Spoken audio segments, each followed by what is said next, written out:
Headline: Trump's son's a study in contrasts on witness stand in New York fraud case. Source: BBC News. Date: 04 November 2023.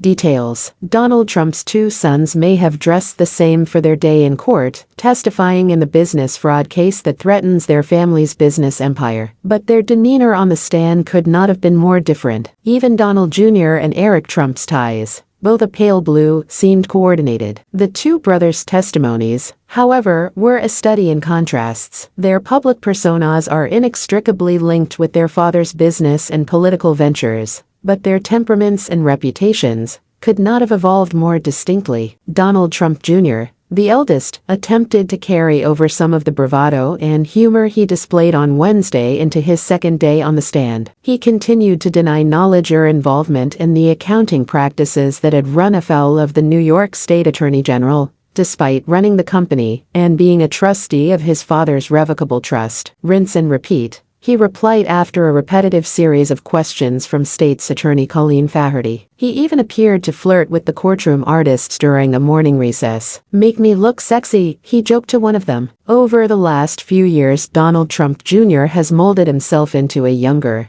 slightly more polished version of his father, the former U.S. president. He is best known as a top campaign surrogate, occasionally mimicking his father's cadences. His statements outside the Manhattan court were a more refined version of Donald Trump Sr.'s witch hunt defense. Unfortunately, the Attorney General has brought forth a case that is purely a political persecution, he told reporters. Eric Trump, on the other hand, was more circumspect when he began giving evidence late on Thursday morning. While his brother dominates the political realm, Eric Trump has become primarily associated with the family business. There were no quips from the witness stand while Eric Trump occupied it. His questioning was far more tense than his brother's. After initially denying he had knowledge of or involvement with the statements of financial condition, the balance sheets that the Attorney General alleged were fraudulently inflated, Eric Trump found himself confronted with emails he had been sent that mentioned such documents. The Attorney General's office showed a 2013 email that an employee had sent to Eric Trump,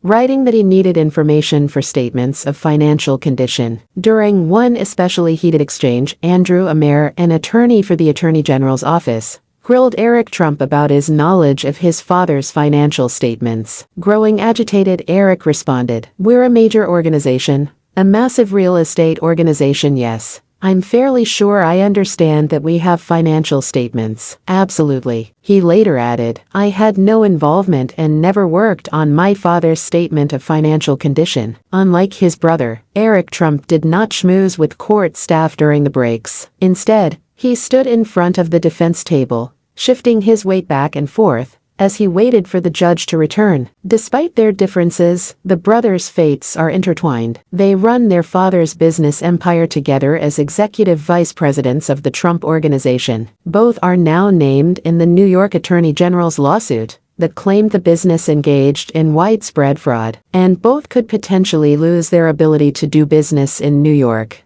if a judge rules against them. The man they allegedly did this all for, Donald Trump, was absent from court on Thursday. Despite several earlier appearances, he did, however, post a message of support on his Truth Social account. "So sad," he wrote, "to see my sons being persecuted."